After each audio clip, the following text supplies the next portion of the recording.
2220. In which war did you serve? World War II. And in which branch of the service was that? Well, I used to work at the WWII Arsenal, and General Gillespie I know I was a cannon expert. I knew the cannons better than the guy that designed it because I had to tool up the whole cannon. So you have to know every part individually. And then we used to have receiver gauges that the parts were made all over the country. We'd bring them in, put them in, test them to make sure they all work because the GIs that use them, hey, their life depended on it, so it had to be positively right. Now, what armory was this? WWII Arsenal. Watervliet? Yeah, Watervliet. It's an old Dutch word for flowing water. Were you in the service at that time, or were you a civilian? I was a civilian up until I signed up in 1942. So you enlisted in 1942. Where were you living at the time? In Watervliet. Oh, so you in that? What state is that? In New York State. It's right between Albany, Troy, and Schenectady. What branch of the service did you enlist in? I was one of the first to join in the enlisted reserve. And why did you choose the enlisted reserve? Because they would let me finish up college before they put me on active duty. So I majored as a physicist, and I had so many other jobs. I get to be a general scientist, and then when I became plant engineer of Pratt Whitney, I had 5,000 people, at least another 200,000 on contract. We used to job a lot of them out for concrete work and windows and all kinds of help, carpentry, sheet metal, etc. Frank, when you enlisted in the reserve, what college were you attending at that time? Siena College in Loudonville, New York. So you continued with your college until... Yeah. When I graduated, then they called me to active duty. Did you have any duties in the reserve while you were still in college? No. So you didn't have to show up for drill or training or anything? No. When did you graduate from college? In 1943. And at that time you became active duty? Yeah.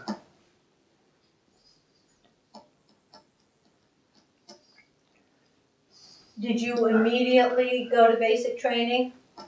Yeah. So when was that? May or June of 43? Yeah. Where did you go for your basic training? In Aberdeen Proving Ground. But the general sent me to the U.S. Army Research and Development in Aberdeen Proving Ground. That was a good place. I wish I could have stayed there. It was a permanent building and not a tent. Hey, and when you get up in the morning, you go down, they cook you what you want. In basic training? Yeah. Wow. How long did basic training last? Well,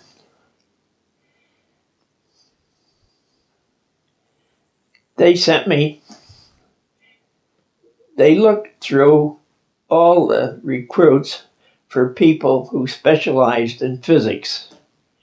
And so they brought me over to the Aberdeen Proving Ground, the Army Research and Development Center, and they had a this was the first fully electronic computer. And the Western Electric, which is now Westinghouse, and with the professors from Princeton University, and that combination was so good, it shot down 98% of all targets engaged. So in England, when they had the Battle of Britain, if they only had a dozen of those, hey, there wouldn't have been World War II, because they would have shot down all of the Crouch planes.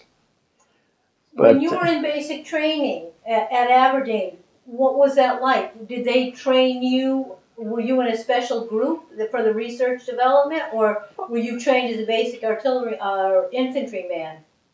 Were you trained the usual basic training, the physical and? Well, I was an expert on the computer, so they sent me to England.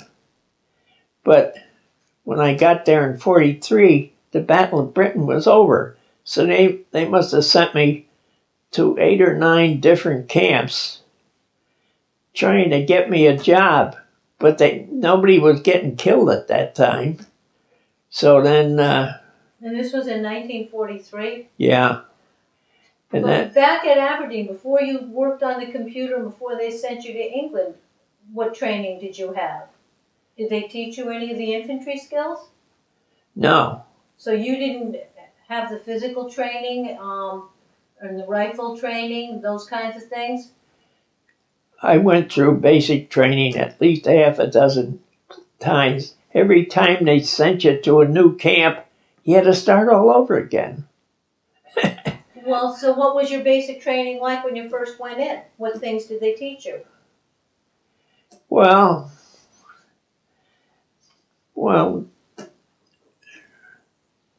with the rifle, and then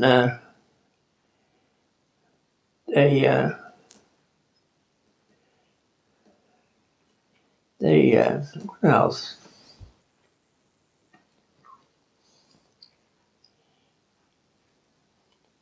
So they did give you rifle training. Yeah. Did you know right from the beginning that you were going to be doing more of the research development than in the field? Well, when we get over there to England, the Battle of Britain was over. Mm-hmm. And then when the Battle of the Bulge started, General Eisenhower got panicky because, hey, they went in all the way to Liège in Belgium. And so General Eisenhower says, all unassigned troops, I was unassigned. Had such a specialty, and nobody was being killed. So, hey, I got caught in that. And so they sent me away to the 134th Infantry. When you went to England, did you go alone or did you go with a whole unit of soldiers? No, I think I went alone. And where was the first place they sent you in England? In the Litchfield Barracks. How long were you there? Oh, God, I don't remember. What were your duties? I mean, how many people knew how to use a computer in that day and age? That was the very beginning of computers. Oh, I know. This was the first fully electronic computer. Wow. And it was good. If they only had that back during the Battle of Britain, they would have shot down all the Crouch planes and there wouldn't have been World War II. But it was... What were your duties on the computer? What did you have to do? Well, I was a repairman for them. And what they do is, for final exam, the professor would go in and pull a wire loose or take a tube out, and then you were supposed to diagnose. They had a lot of internal diagnostic tests, but he'd go above and beyond that. Then you'd have to go in, find what the trouble was, and fix it. Obviously, you succeeded at it. Oh yeah, What were they using the computers for at that time? these were to the M9 was to for a battery of 4 90 millimeter guns, and soon as they said on target, hey, you push the button, hey, and the guys could shoot, and hey, it was so good. Hey, getting 98% of all targets engaged is fantastic. So it was But see, artillery? they had at that time, in 1943, they come out with the proximity fuse.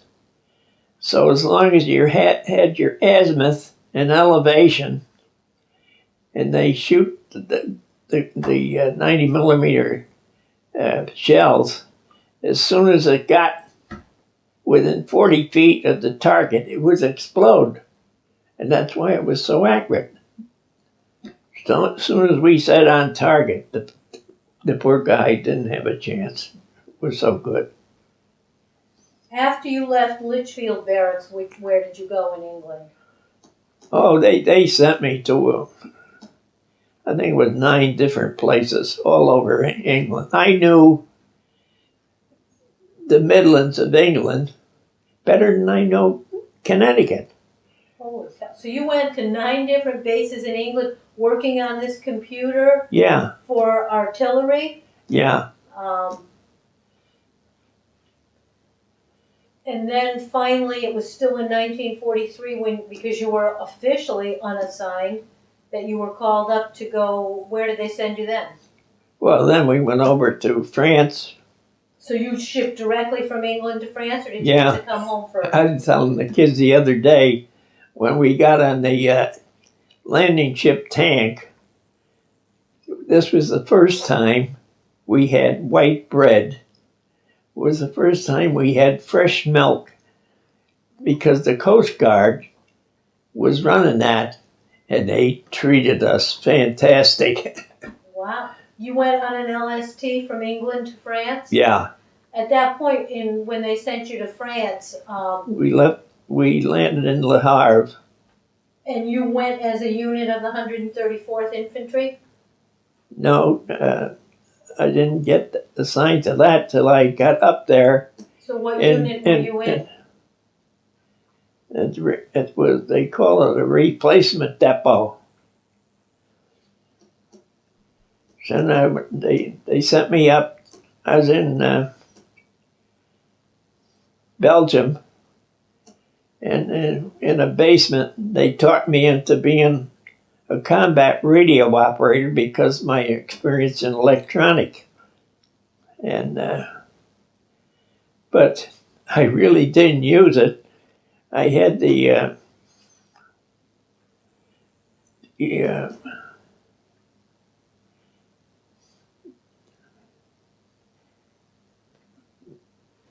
let's see, the combat radio was on my back. It weighed 39 pounds, and I'd usually stay with the captain because I could communicate with all of the other companies in the battalion. And so I knew exactly what was happening all the time because I was with the captain. And When you reached Le Havre, where did they assign you? Is that when they assigned you to the... Yeah, they put me on a train and sent me up to Belgium. And I remember we was in the basement of a farmhouse and shells were falling all around us. They have a walking barrage where they would have 3 or 4 shells in a row this way, and then they move them over and over again to because they didn't know where the people were hiding. How long were you in Belgium? Oh, I don't know, a couple of weeks. Then I went up to Holland. And boy, were the people in Holland glad to see us, because the Krauts were there and they all took off.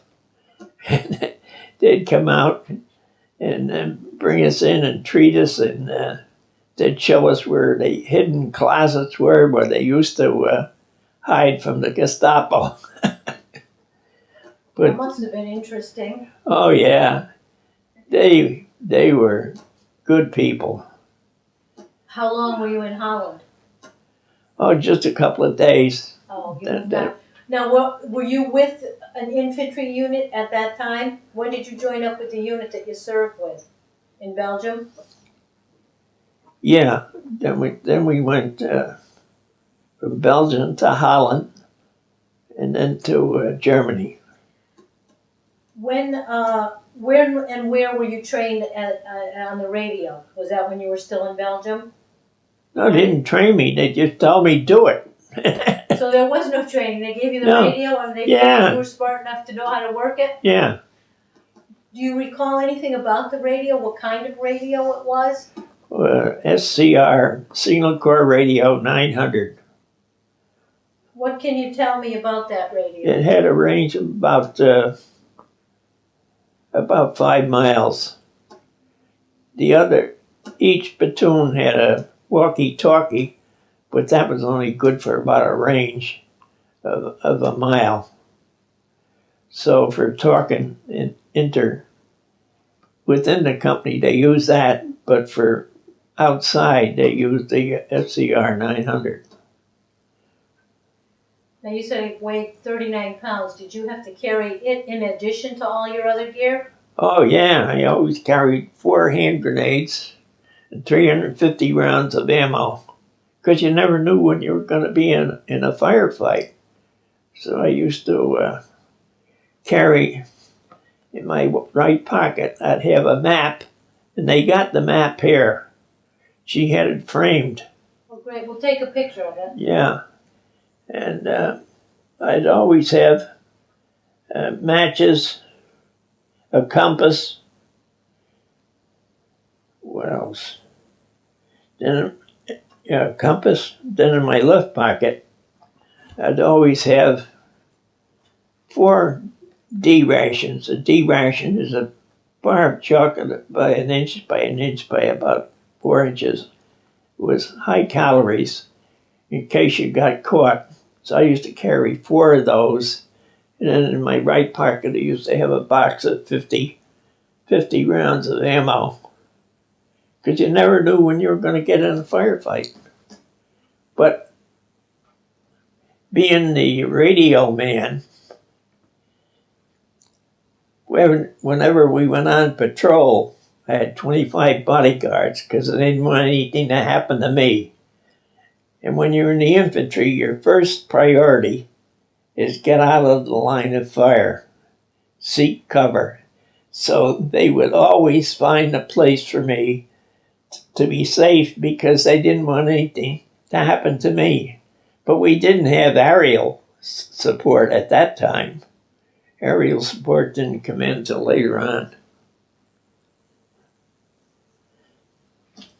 That's why the Army today, I wouldn't want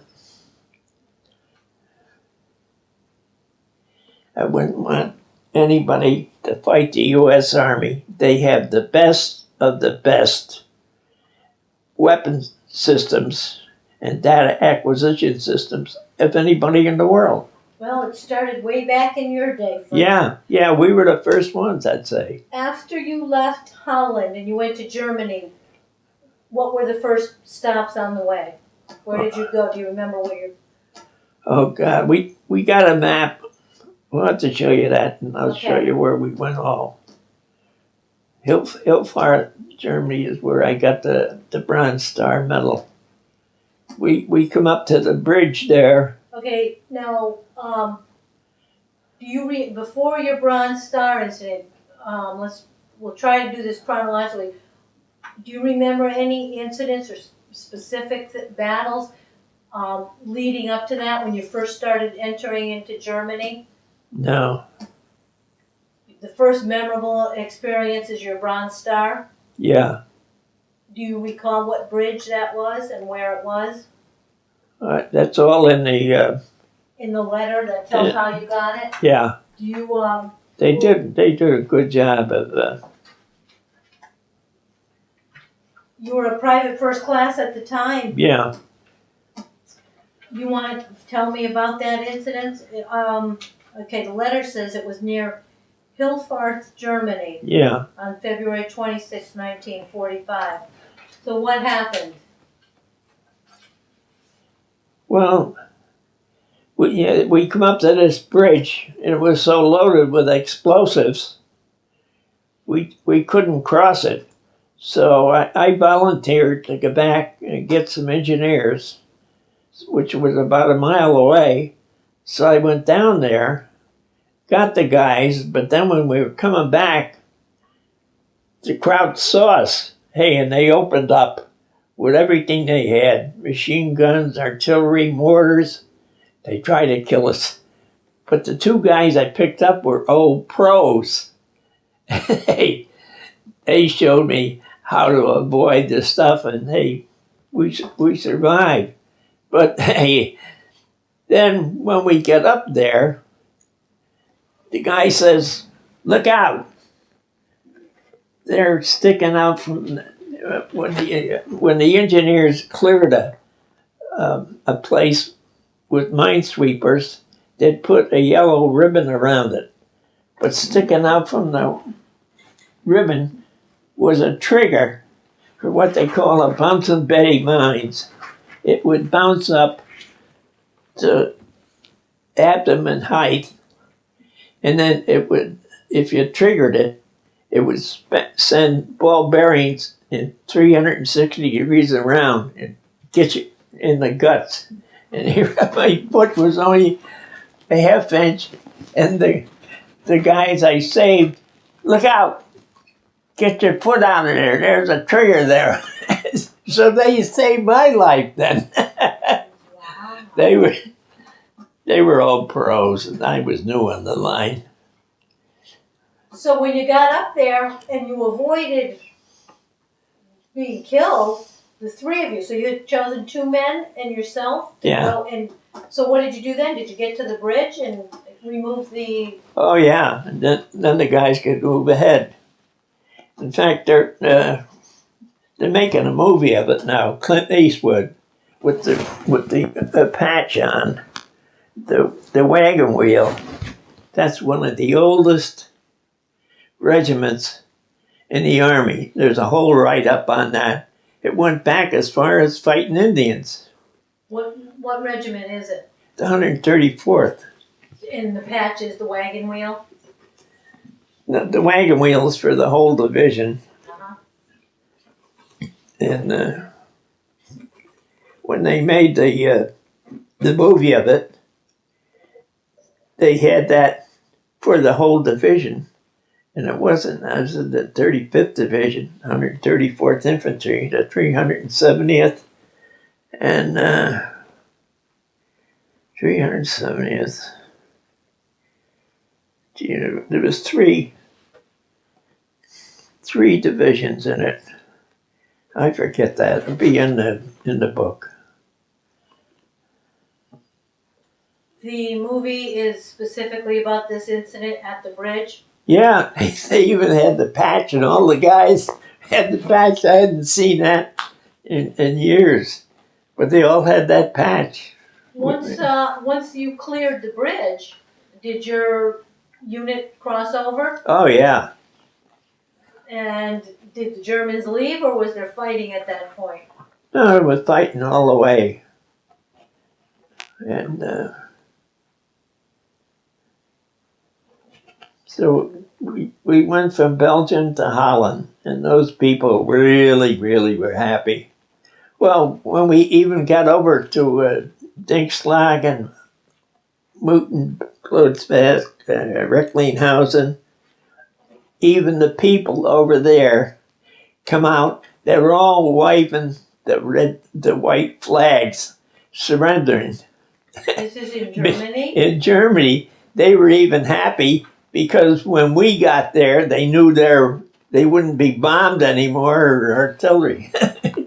They were real happy. How long were you on the move with the infantry through Germany? Well, we went, after we cleaned out the Ruhr pocket, that's like the industrial section of Germany where they have all the steel mills and all associated things with that. We went across northern Germany and we were going to hit this town, and Eisenhower stopped us.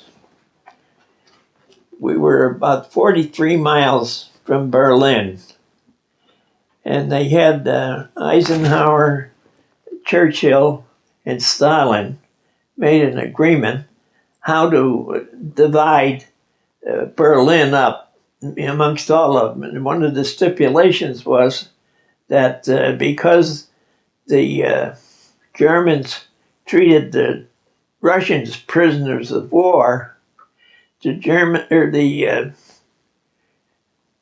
Russians were allowed to go in first. We were waiting to go in. They went in. They had 60,000 casualties. A casualty is you're either dead or so severely wounded you can't carry on. That could have been us. 60,000 casualties were Russians or Germans? We're Russians. Well, yeah, Russians, yeah. I don't know how many Krauts they killed, I don't know. So you were there right at Berlin when they took Berlin. Oh, yeah. As an American, how did you feel about letting the Russians go in before the United States? Hey, they saved our lives. We could have been slaughtered. After the Russians took Berlin, did the American troops go in? Yeah. Did you go in with your unit? Yeah, I don't remember. That'd be all the thing there. This is almost 70 years ago. Long time. Yeah. What was it like for you on a daily basis? Give me an example of what a typical day would be like for you as an infantryman. Well, you try to get a house to sleep at night, and you always carry a pen light. And I make my kids carry a pen light wherever they go. And that's an old army. I remember. So a pen light was another item that you carried on you every Oh, time? yeah, always. With extra batteries. Because you never know. You never know.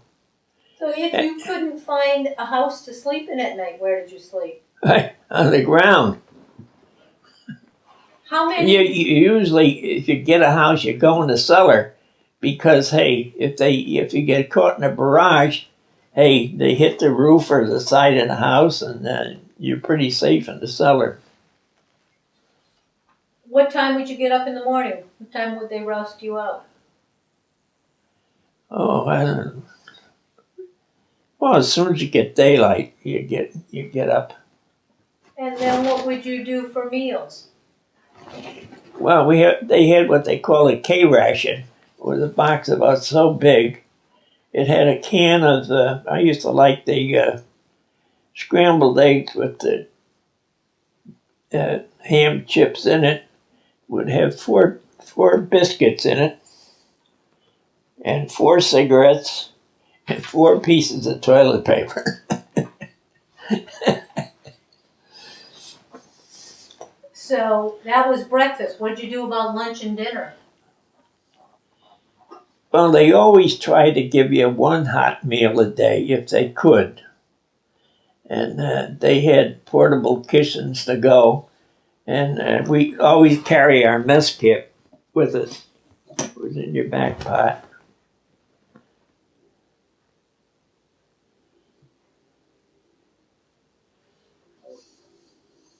once you're up and around, and then you have your K rations for breakfast, and then are you immediately on the march and you just march by foot, or did you get to travel by truck? How did you get from place to place? Well, most of it we walked. So I walked across the whole of Germany. So you did that by foot. Yeah. As an infantryman, and the whole trek across Germany, were you still the radio operator? Yeah, yeah. How did you keep in touch with your family?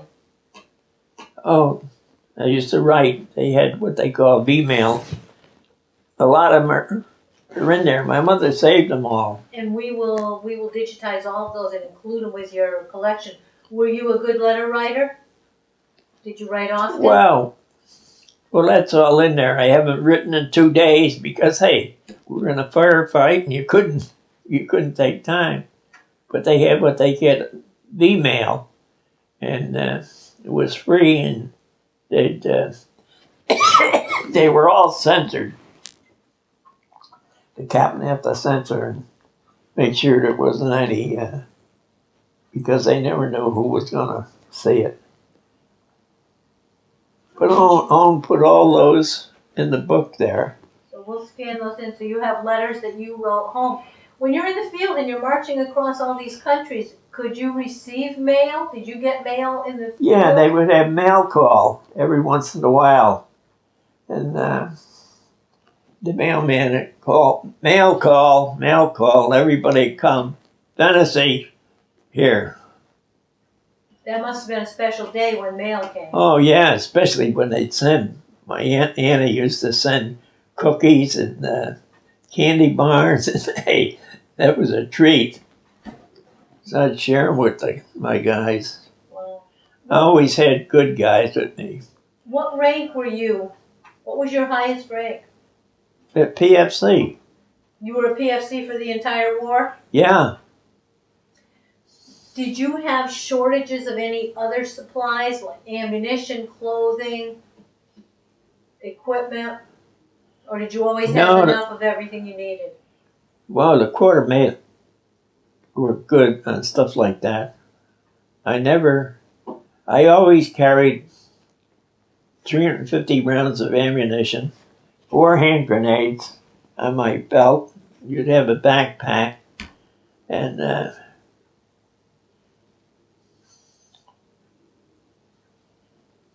we started out with shoes, but then it was winter time. There'd just be enough cold where your feet would never be warm. So then they come up with combat boots, which were army shoe with a leather belt. But then that didn't work. So they come out with they call a shoe pack. It was a combination shoe and a boot, and it would keep your feet dry, but it wouldn't keep them warm. We never had warm feet. Never. They'd try to bring us off the line at least once a month to take a shower. You took a shower once a month? Yeah. Wow. That had to be pretty stressful, being in combat and being on the march and being in the field so constantly. People don't know what we went through. Especially, one of my best friends, Fiore, he went to Manhattan College. He could carry a water-cooled machine gun on his shoulder. And I remember he was the only guy I ever knew who had size 15 shoe. But we got caught in a barrage, and he got a chunk of shrapnel in the artery right here. He had to run across the field to get cover. He pumped all the blood out and he died. It was terrible. My best friend. And that was in Germany? Yeah. Were you there at that time? Yeah. So you were with him? As I tell you, I'm a firm believer in divine interventions. I've had so many close calls, not only in combat, but in private life. When I fell down the stairs, when I lived in East Hartford, I fell down the stairs, broke my neck, and who's down at the bottom? My daughter, Doris. She's a professor at the University of California. She teaches sports and sports medicine. And so when the paramedics came, she says, I'll tape them on the board. I know how to do this because she used to tape up all the sprained ankles and everything. And Dr. Mayfield told me later, whoever taped you on that board saved your life. Wow. Can you remember a couple of the incidents when you were in the service where you were close calls? Oh yeah, I've had bullets. I'm looking out the window and the bullet hits the windowsill. I've had trace of bullets go between my legs. Went by patrol and we got separated. I said, well, I'll go into that farmhouse over there upstairs so I can look out and see what happened. What happened was they got pinned down with a German machine gun. And one of the crowds saw me looking out the window and took a shot at me. Hey, and it hit the windowsill that far from my head. Holy moly. And you said at one point there were tracer bullets that went right between your legs? Yeah. And didn't hit you? No. Divine intervention, I'm telling you. You had many close calls. Oh, yeah. But one of the worst was Hitler didn't want any tanks to get into Berlin. He blew up all the bridges across the Rhine. So the combat engineers put a pontoon bridge across the river so the tanks could get in.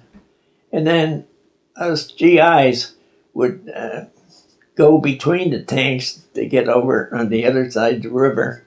When we got the other side of the river, I hear gunfire, small arms fire. I says, thank God, we're at the end of the line. We don't have to worry anymore.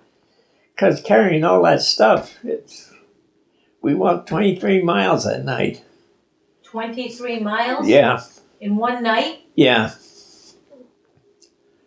So you get tired. Holy cow. Why did you walk at night?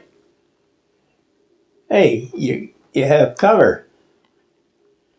Did you always march at nighttime? No. Whenever they tell you to move, you move. So they have all the information, and the captain would get information from battalion, and they'd tell you what to do. What was your captain's name? Captain Chappell and Lieutenant O'Neill. He was our executive officer. I remember once, when we crossed the Rhine, there's so many flares up in the air, it was just like daylight. Just like daylight. Hey, and the shrapnel was coming down, something terrible. And I run up on the porch, and there's Lieutenant Neal there. Fennessy, what are you doing here?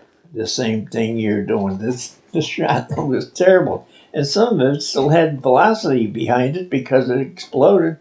And we wore the helmet. That'd protect your helmet. But if you had any shrapnel, that could hit you. How did you handle the stress of being constantly on the march and constantly in battle? You just have to tolerate it, that's all. What are you going to do? And you keep saying, hey, thank you, God, for getting through another day. I still thank him every day. Hey, even in civilian life, I had so many close calls. Frank, did you do anything special for good luck while you were in the service? No. I just prayed to the Holy Spirit. And hey, whenever I need something, I go to the Holy Spirit. And that's as high as you can go. And anytime I ask him for anything, he usually can supply. Frank, did you ever get any time off? Did you get any R&R or leave time? Yeah, they try to get you off the line. once in Belgium, they sent us into Brussels. That's where that picture of me with the helmet on. That was in Brussels? Brussels. That was the only time I got off the front line. That was the only time in your entire service? Yeah. How much leave did they give you? Did you just a day.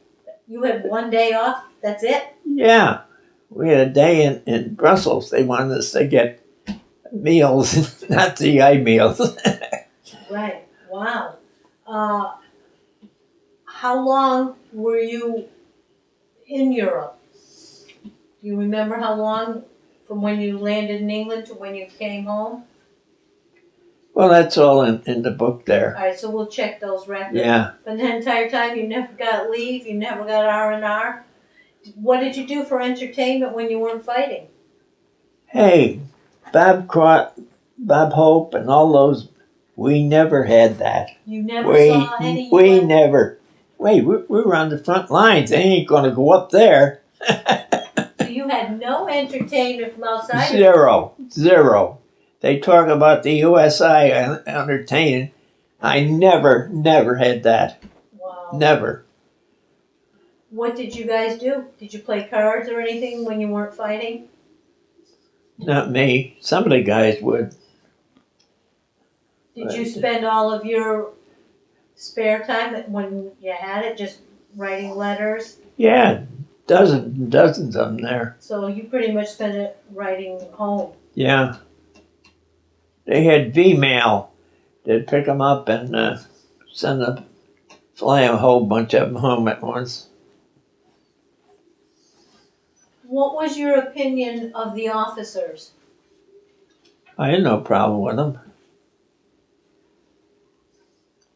My wife used to say, "Why weren't you an officer?" Because I was a graduate of college, and most of them did. But I couldn't get assigned. I had this specialty on this computer. Hey, and they sent me to at least 9 places in England to try to get assigned. And you can't get promoted to go to officer training school until you get attached to an army on it. Then they can recommend that you go to officer training. But I could never get assigned because I had such a specialty. Did you ever get to use that specialty in computers again, or were you stationed in the infantry for the rest of the war? No, I was in the infantry for the rest of the war. Wow. What was your opinion of your fellow soldiers? Hey, you form close relationships with them because, hey, you work together because your life depended on it. Do you recall any of the close relationships that you formed?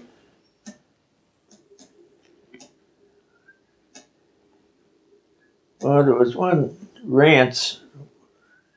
He was from Missouri, and that was about the only one I can remember. Did you stay in touch with anybody after the war?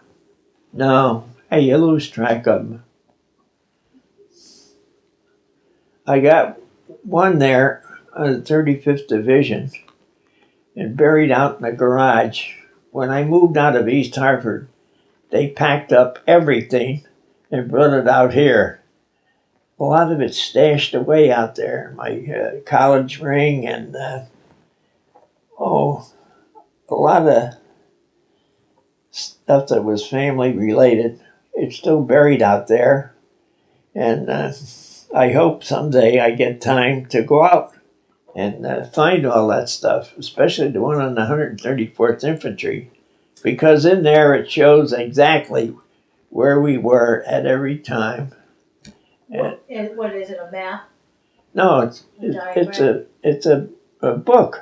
Oh, you got a whole book. A whole book, yeah. Wow. That showed maps and where you had the problems all over. So I got to dig that out sometime. Now, your grandson showed me you have some artifacts that you brought back from Germany. Can you tell me anything about the dagger? And we'll take a picture of this. The dagger and the compass and the pistol. Where did you Yeah. get those items? Well, we captured the town of Zell in Germany. And it's in the Moselle River Valley, and that's where they make all the wine. And most of the people, they have in their cellar a great big glass jug, 3 feet in diameter, about this high. They would put the wine in there and then siphon it out. And I remember once we got into this town, hey, and after drinking out of a canteen, you fill the canteen with water and you put a chlorine pill in to kill all the bugs. But you can imagine what that tastes. And we got into this town, hey, and they had this great big bottle of wine. I'm not a wine drinker, but it was so red wine, it was nice and sweet. I says, hey, that's good stuff. That tastes good. Hey, I had a whole bottle of it. And that night, they have a muster. A muster is where the captain has to make sure that every guy in the platoon is accounted for. Because a lot of the guys that jack up with the Fräuleins. The Fräuleins were pretty girls. And so they had a muster that night. And I was up sound asleep after drinking that wine. And they woke you up and bring you downstairs. And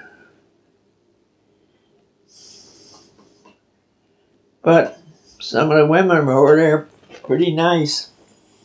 So how did you get the gun and the dagger?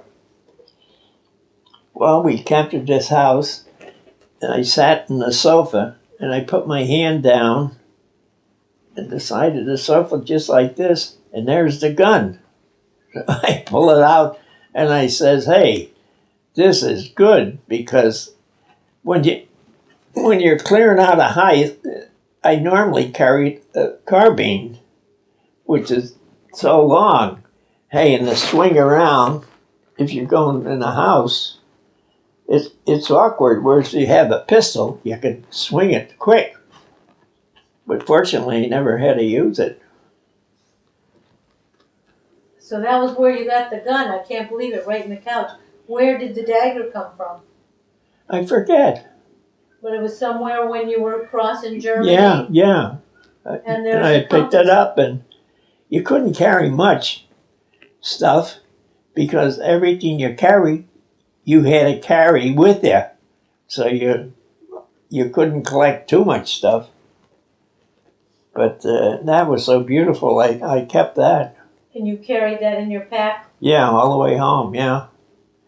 And that's all written up there. It has to go through customs and permission to own the gun and all that stuff. It's all. Owen did a fantastic job of collecting all that and collating it. You don't remember whether your unit actually went into Berlin, but once we went into Berlin, do you recall where you were when you heard about Germany surrendering?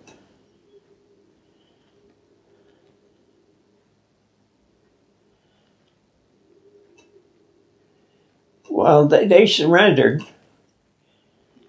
Then they collected all our weapons, mailed it to or shipped it over to San Francisco.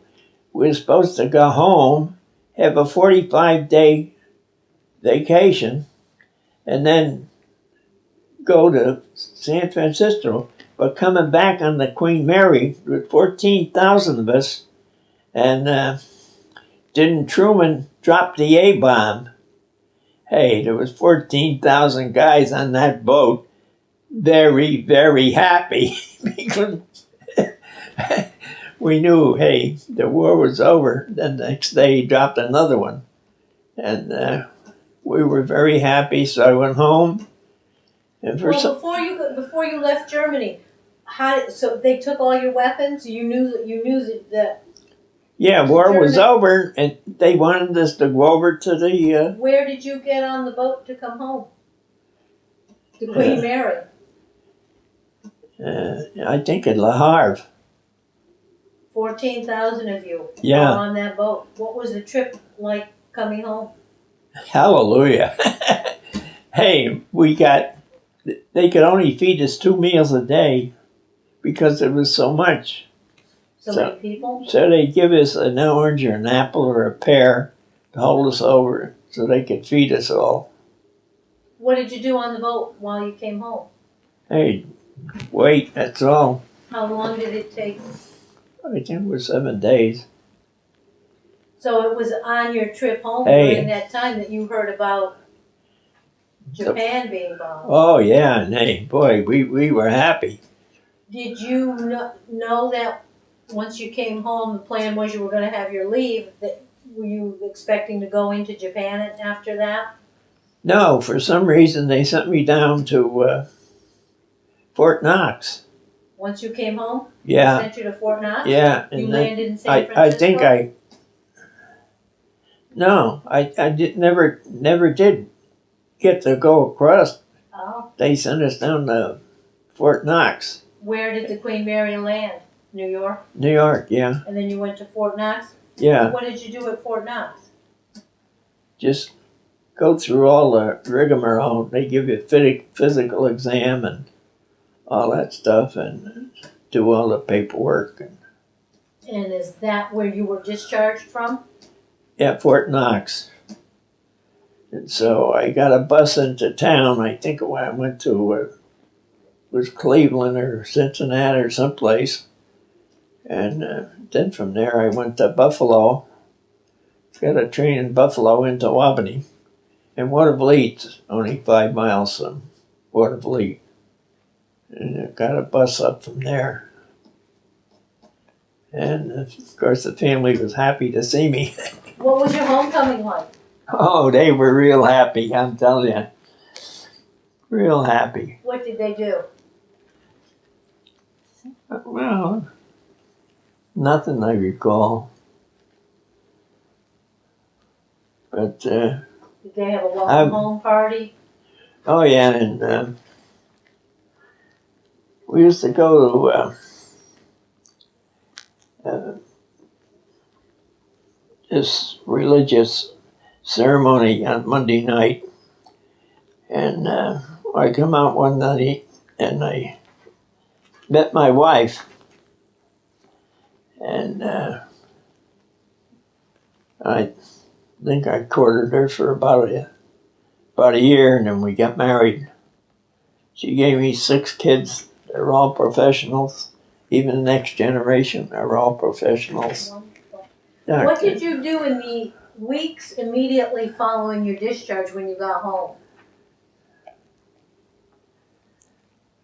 Well, I said the arsenal was all closed. They didn't need any more guns anymore, and I thought that was over with. And so that was no job for you to go back to. Yeah, so my mother knew a guy that was starting up an engineering company up in Springfield, Colonial Engineering. So I went over. Springfield, New York, or Springfield, Massachusetts? Mass. And they had a contract with Pratt & Whitney Aircraft to do all the pressure test and impregnation fixtures. And so we used to have to design the fixtures to test all the parts that they were super duper. And so you were actually worked for a company that was a contractor for Pratt & Whitney? What was the name of it? Do you recall? Yeah, Colonial Engineering. Colonial? Yeah. And that was out of Springfield, Mass. So did you move to Massachusetts then? No. They had a contract down East Hartford for Pratt & Whitney. So that's I worked for them for about a year there. And they liked me so well, they hired me away from Colonial. So I went to work for Pratt & Whitney. And then you moved to East Hartford? Then I moved to East Hartford, yeah. And at that point you had married your wife? Yeah. She was up in Waterville. I used to get the bus over there every Friday night and meet her. We'd go to Tin Hike Hotel, have a drink and dinner. And she was a good wife, gave me 6 kids. Did you go back to school at all on the GI Bill?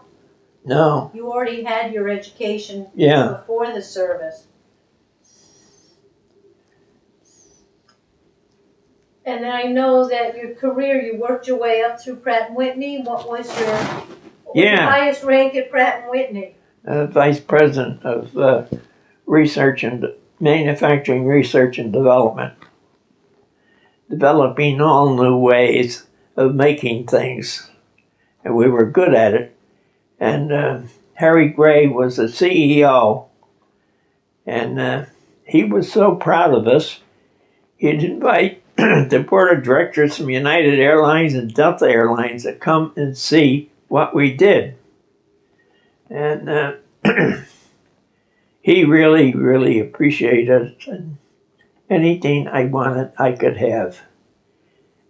If I wanted them to buy a company, Joe Wenzel up in Homogeneous Metals, he made the best powder metal in the world. I said, buy it. They bought it. And made it a subsidiary of United. You have to have clean powder. We were the first ones, I think, to use powder metal.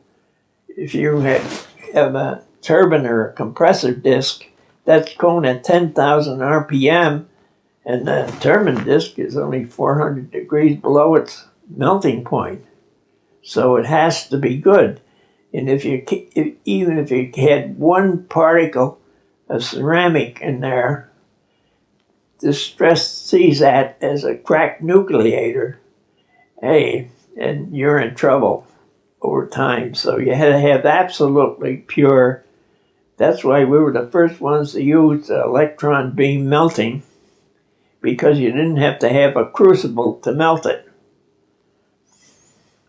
How many years were you at Pratt & Whitney before you retired, Frank? I was at Pratt & Whitney for 36 years.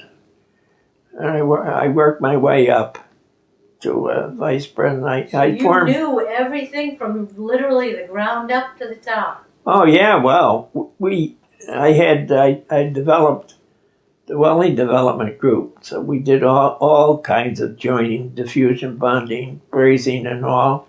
I had a metal finishing group that finishes all the metals, and metals finishing,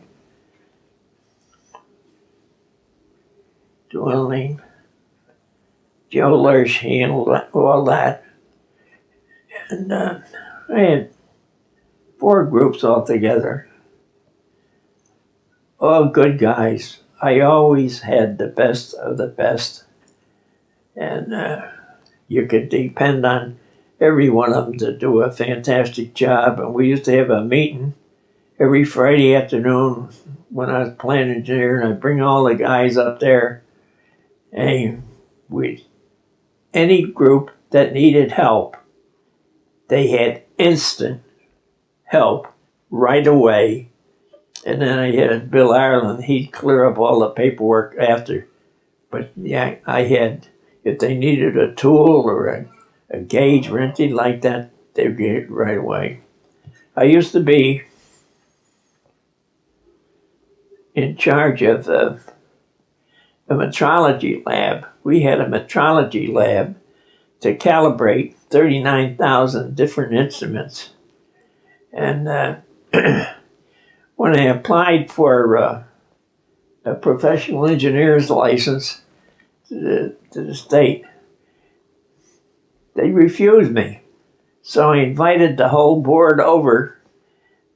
I sent them down to Joe Lurch's group.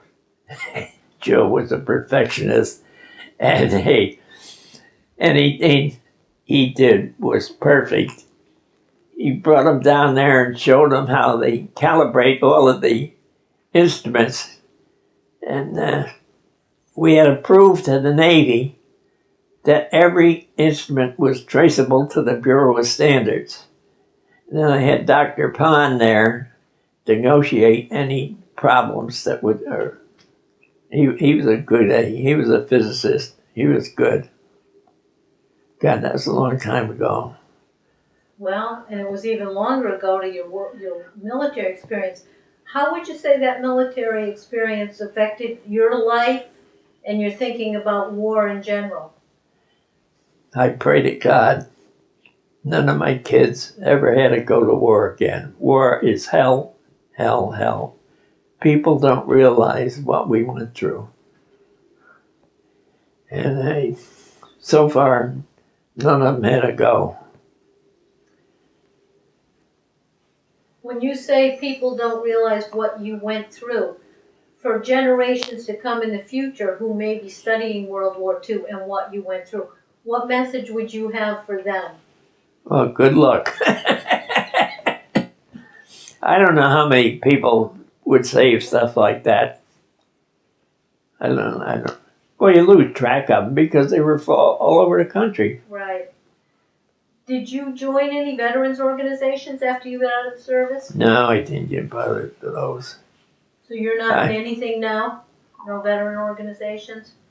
No, I belong to the Heritage Foundation down in Washington. Have you They do what I used to do. When I worked at corporate, I used to go out to different divisions and bring that specific information to each one of the divisions so they would know it. And now the Heritage Foundation does that. They have experts in all of the field, and they send all these experts out to disseminate all the information. They get all the new laws that's going to affect industry, and they get feedback information from all the companies. I used to have just the companies we had in United, and I'd feed them with all the latest information. Frank, have you attended any reunions? No. Has your unit had any reunions? Yeah, they had. I never went. I formed the Air Force Association. Here I was. In your Army. I'm Army. I formed the local chapter of the Air Force Association. We had General Ferguson. He was a 4-star general in charge of the Systems Command. The Systems Command is the one that determines who gets the money. And so when I formed the Air Force, General Ferguson told me which generals to bring in. So I met all of the generals in the Army. I'd bring them all in so they could brief all of us what's coming and what we should prepare for. Did your experience in the military help you in dealing with the military? Because Pratt & Whitney obviously is a big military. Oh, yeah. Did that... They made the best engines in the world. Our top priority was client safety. No matter what it costs, then it's up for us to get the cost out. And we were good at that. I had good guys. How would you say that your military service affected your life personally? Well, it gave me a lot of experience that I use for the rest of my life. Even today. But I get married, had 4 kids, or 6 kids, and... in fact, Frank, is there anything else you'd like to add that I haven't asked you about, or any other memorable experiences you had in the service that you'd like to tell me about? Yeah, don't have war again. It's hell. Hell, hell. Hey, as I say, I'm a firm believer in divine intervention. I could give you a 2-hour lecture on that and some of the close calls we had. What advice would you give to one of your children if they were entering the military now? Don't. But hey, the military have the best of the best. And I watch the military channel whenever I have a chance because I keep up with all of the latest weapons. And we have the best of the best. If you're riding along in a tank and you set your sights on a target, no matter how it's going up and down, that target stays right on target. And so they can fire knowing that, hey, the poor guys, but they come out with these proximity fuses for anti-aircraft guns, and when you shoot it up, as long as you azimuth an elevation, as soon as it gets within 40 feet of the target, it explodes. And that's why it was so accurate to, well, when you shot down 98%, if they only had that 3 or 4 years earlier, especially the Battle of Britain, hey, Would have been great. there wouldn't have been any World War II, because it would have shot down all the Crouch planes. Well, But I Frank, used to watch thousands and thousands of bombers go over every night, and they bombed the living hell. When we get over there, Recklinghausen, there's nothing higher than that. They wiped the whole place, and it made Hitler so terrible. He sent a whole bunch of bombers over to Coventry, England, wiped it off the map. It was terrible. well, Frank, I'd like to thank you for your service to our country and thank you for sharing your story with us.